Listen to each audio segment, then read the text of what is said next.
Hello there. Welcome back, ladies and gentlemen. It has been a while. Don't ask about my hair and my face. Quarantine's rough, yo. Need a haircut. I'm too lazy to shave my mustache. I'm required to shave the rest of my face for work, so this is what you end up with Glenn in quarantine and still having to go to work. So it's been a while. We're here. Finally, we get to see some more Overwatch League action. So, we're going to do predictions for today and tomorrow. As you can see, there are a lot of games. We are going to go through them rapid fire. A couple of points of order. The Overwatch League website, as far as my information is concerned, is incorrect in terms of the schedule. Some of them are, like a couple of them are right, but some of them is the wrong matchup, some of them is the wrong date. It's missing some of them. As far as I know, I've looked up a couple of different things. This is the correct schedule. Shout out to the Overwatch League news on Insta. Um, Pretty self-explanatory name. It's a good source of info. They usually break news pretty quickly, so yeah, if you got an Instagram and want to just kind of be notified on Overwatch League stuff, I would recommend it. So, like I said, we got a ton of matches. I'm not going to go in depth in any of them. Um, Again, very hard to predict. A lot of these teams we have not seen. The first four teams that are going to be in action, we have yet to see. We're going to be seeing Fuel, Shock for the first time in about 7 weeks. So who knows what's going to happen? All I know is that there's going to be OWL play, and it's going to be amazing. Reminder of the hero bans. Winston is out for tanks. For the DPS, it is Soldier 76, aka Legs, and then the one of the most hated characters in the entire game, Sombra. Those are the DPSs that are out, and then for supports, the Jammin musician himself, Lucio, is out. So that could change a lot of things. Probably going to see a lot of Reinhardt, see a lot of Diva. Um, Not going to see Diva this week in ranked. She's gone in that, but obviously the rotation is different for OWL. So we'll probably see a lot of comps more similar to the first couple of weeks, where you got the May along with the McCree. Probably a good amount of Ana as well, as she was run with the Lucio. For a second support, who knows? We might see some Brig, might see some Zen. You can see Batiste pop back up. So it'll be interesting to see what these teams run and if there are multiple comps that teams utilize in the different matches. Because we have seen that this year so far, where in one match it'll be both teams will be running a lot of one comp, and then in the next match both teams will be running mirror comps again, but they're totally different than the last match. So we'll see if like mini metas kind of occur, or if some teams really come out with a set strategy and then another team has a set strategy that is a lot different. So I'm just super excited to see Overwatch once again on the big screen, not on the stage. No live games, obviously, but that's fine by me. I just want to see these players back in action. So first of all, we got Charge taking on Dragons. I'm gonna take the Dragons. I've heard that their scrims are very impressive so far. And even though they're a bit of a newer team in terms of being put together than Guangzhou, they had a couple of moving pieces. I like their overall talent a little bit better. I think that their tank line will have a decent advantage over the Charge, and that'll kind of propel them over because both sides have really good DPS players. You could see pop off from both. I expect these to be two very strong teams moving forward through the season.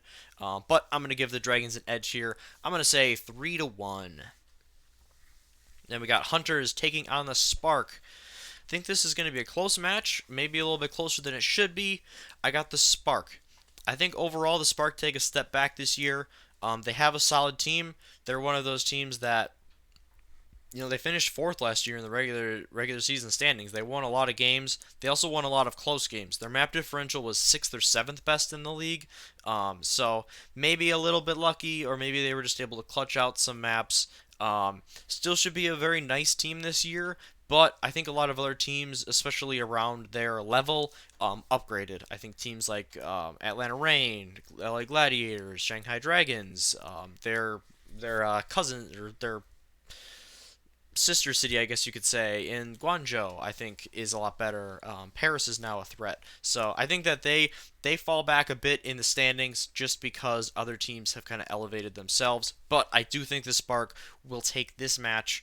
Yeah, I'll say it goes to 3-2 over the Hunters. Defiant against Uprising, two teams near the bottom of the standings.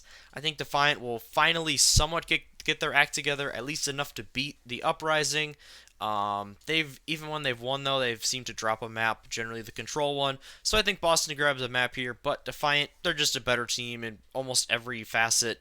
So unless they get outskied really badly or just don't perform, I like them a lot in this matchup. I think they will take it 3-1.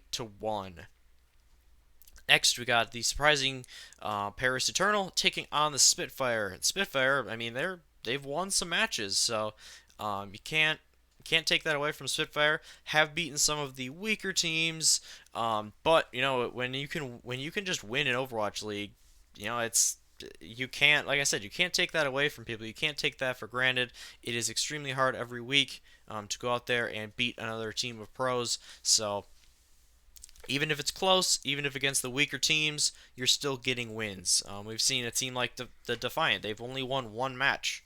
People have liked their talent, people have liked a lot of things about them, but at the end of the day, they just haven't won matches. So, like I said, I give Spitfire credit there. I do think Eternal is a pretty significantly superior team, though. I'm gonna go on a limb and say this is a 3-0. I think Spitfire get down quick, and if they can't kind of get a rally going, I could see a potential like 2-0 turn into a almost reverse sweep here. But like I said, I could also see it just kind of folding over. Spitfire still have a younger team. Ugh. A lot of times they've just been able to keep in contact with the other team, and that's how they've gotten themselves into position to win. I don't even think Eternal gives them that opportunity to be in the match. So, like I said, I'm going to take Paris to win another match in a 3-0 fashion. Great matchup here. We got New York Excel taking on the Atlanta Reign, two upper tier teams from last year. We had New York taking down Atlanta in the playoffs last year. And I'm actually going to go with the Reign here. I think New York's a better team. I think this is a situation where the match means more to the Reign. I think their coaching staff is a little bit more creative. I think they're going to allow themselves opportunities for some lopsided fights, some surprise fights that they win. And I think in a close match like this, where the teams are both very talented, I think that's going to push them over the top. They started to include Edison their last match, and I mean he's extremely good. So I think they're only going to get stronger and stronger as we go. Maybe flexibility will be a little bit of an issue for them when Edison is in with Erster because their hero pools overlap a bit, but they're two supremely talented players. Atlanta's a great team, so I think that I think they edge out New York here. I'm gonna say it goes to 5, but in the end, I don't think Excel is quite comfortable with the new players being integrated yet, and I don't think they're the quickest team to adapt to changes and new metas. So I'm gonna take Atlanta to pull that one out. Then we got Mayhem versus Justice, two of the bottom teams from last year. They've both won a couple of matches, but they have had some struggles. They're both kind of at a tipping point where they gotta get a couple of wins in a row, to maintain around that cutoff spot for the playoffs. Because if they keep losing, they could find themselves about where they were last year. I'm gonna go with the Justice here. The Mayhem they're a bit like the Spitfire in my eyes, where they've surprised a bit in a couple of their wins, but I just don't love the talent there. I think Justice is just a better team. They've had a couple of new pieces to integrate as well, and I think that they've been developing that a little bit. And now that they're not at their homesteads, I think they can just kind of relax a little bit, no crowd, and then they can just frag. And I think the DPSs show up big time. They have three really, really good ones in Tuba, Stratus, and Corey, and I think that's the difference in the end. I'm going to take Justice 3-1. And we got Shock versus Gladiators. These two teams have had some really fun back and forths, especially last season.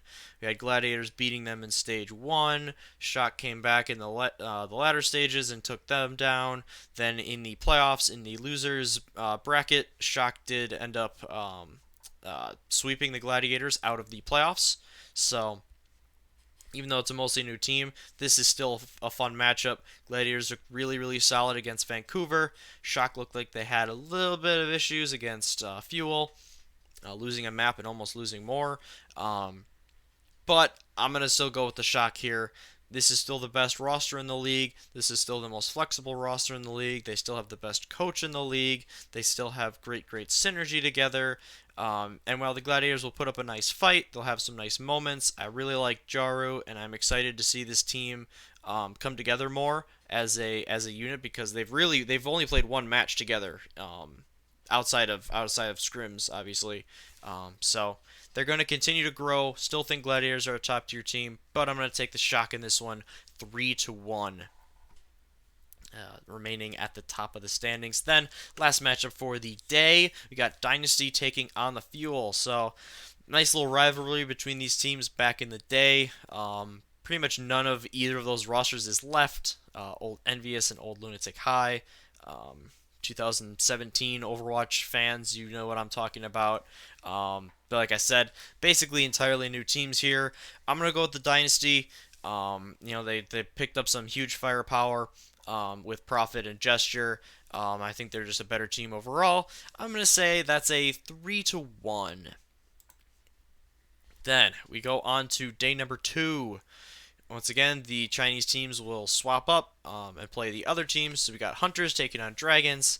Dragons, I'm going to go with here. I'm going to say 3-1. Hunters maybe snag a map. The Hunters do have some incredibly talented DPS players. The first one that comes to mind is, of course, Jinmu.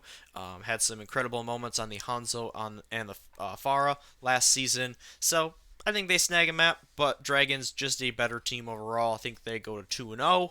Then Charge versus Spark. I think we get a close matchup here. I'm going to take Charge in 5. I think we get a great rivalry going here. But again, I like the Charge's tank line and DPS line a little bit more, even though I would give Spark's support line a little bit of an advantage. But the Spark's best player in their support line, in my opinion, is IDK, and his best hero is Lucio. Lucio is banned, so I think that that's another little advantage for the Charge, and it'll lend itself to a win for them. But yeah, I'm super excited to see all these Chinese teams back in action because, like I said, have not seen them in 2020 yet. Then we got a rematch from week number 1, New York Excel versus Boston Uprising. I'm gonna go with New York here in a 3-0. I don't see Uprising taking a map off of them, especially if Excel lose the day before. New York generally takes care of the weaker teams in the league. They don't have issues with them. So I don't see them having problems here, and I think they at least go 500 on the weekend. Then we got Defiant going up against the Spitfire. So, again, most people think right offhand, oh, Defiant. But the Spitfire, they've been better in the close matches. They've won more games. I'm going to stick with the Defiant. I'm going to hold out hope for them for one more week. If they drop a match or even 2 this week, I'm done with them. I'm out. I'm out on the. I still support them. Like I said, the Defiant are my second team. Gladiators being my first, but I'm out on their playoff chances if they lose these, because they're just going to be they will have dug themselves too big of a hole, especially against weaker competition that they've been losing against. But like I said, I'm gonna hold out hope. They're just a better team for me on paper, so I'm gonna say they take it 3-1. But if it goes to 5, Spitfire might just clutch it again. Who knows? Then going on to Mayhem versus Rain. I think the Rain win this one pretty easily. I think they're going to, again, maybe the thing I like most about the Reign is that coaching staff. I think their coaching staff is really, really solid. I think they throw some looks at the Mayhem that they don't really see coming. I think they're going to have a bit of a better read on the meta, and I also think that overall they're just a more flexible team. They have even though I said they might have some issues with the DPS line, they can still bring in Baby Bay, and I think their tank line in particular is extremely flexible. So that will kind of make up for the DPS. So in the end, I'm gonna take the Reign here. I'm gonna say it's a 3-0. I don't think Mayhem can take a map off them. Then we got the Shock taking on the other LA team in the Valiant. Haven't seen the Valiant in a long time either. Shock 3-0. The Valiant have not been. The Valiant have never really looked good against the Shock. I don't see them really being competitive in this one. Although several Shock players have said that the Valiant are surprisingly good in scrims. I was not particularly impressed from what I saw for them on stage. I think the talent discrepancy is massive between these two teams, and I think that the Valiant, if they lose the first map pretty handily, which I think they will, I think the mental's just gonna kind of fall apart for them. When you go down really early against a team like the Shock, it just really drains it all the energy from like getting on, well, not on stage this time, but the start of a match. They haven't played in so long. They're going to be amped up. Taking a big loss like that early, which I think they will, is going to really just boom their mental spirit. So I'm going to take the Shock in a 3-0 sweep. Fuel and Titans. Fuel have a bit of a rough go with their opponents this week. I think they're going to lose again. Titans, they looked really solid against Gladiators first time out. They're only going to be stronger now. Fissure is probably going to pop off once again, even though they can't play the Winston. He's also a very, very good Reinhardt, so shouldn't be too much of an issue there. Titans roster is just loaded. I think the Fuel will get 3-0'd in this one. They haven't had too much success against teams like the Titans last season, and even though I like them a little more than last year, I just don't see them on the level yet to take on teams like the Dynasty and the Titans. And then finally, we wrap up with the Seoul Dynasty taking on LA Gladiators. Oh boy, this is a really tough one. There's a lot of really good matchups this week. I'm gonna go with the Dynasty 3-2. I think that I'm not even really sure why, to be perfectly honest. I just think that overall, the Gladiators are going to have some mental errors still. That was pretty much the deciding factor in their match against the Titans, where they lost 3-2. Where they had some really nice plays, they had a couple of really nice maps, but there were ult economy issues. There were some communication issues that lost them fights they should have won. I think that happens here, and I don't know. I just expect Dynasty to come out really clean this week, and we'll see if it happens. They are going to lose a little bit of power because Gesture can't be on that Winston, but I think they're going to clutch it out. I think their DPS duo is going to be really, really formidable, particularly if they can probably be running Prophet on the Mei, and then have Fitz probably in there on supporting him. But we'll see. I envision that one being a great match, but I am going to side with Dynasty, taking a close map 5. So there you have it. The week 8 matchups. Got a ton of games to be played. I'm super amped for it. I'm sure you guys are as well. We've been a bit starved for OWL. As always, let me know what you think in the comments below. Any big upsets do you think are brewing? Any team that hasn't played yet you think is going to come out 2-0? Like, you think the Hunters are going to be super strong? You think the Fuel can score an upset against Dynasty or the Titans? Anything like that. You think Mayhem are going to win both of theirs? I'm down on them. But I'm curious to know what you guys are thinking. But with that being said, I hope you guys have a absolutely tremendous weekend. Stay inside, stay safe. You know, this whole thing is crazy. Reach out to your friends, your loved ones. You know, let them know what's going on. Just talk. You know, it relieves some of the boredom so you don't go crazy. Go play some video games. There's a series that you have to finish. Do so. I know I'm trying to finish a couple of Legend of Zelda games that I have yet to complete. I've beaten most of them. I just want to finish them all off. So let me know what you guys are doing during this time as well. But like I said, stay safe. Thank you so very much for watching. Hope you have a great weekend filled with OWL, and I'll see you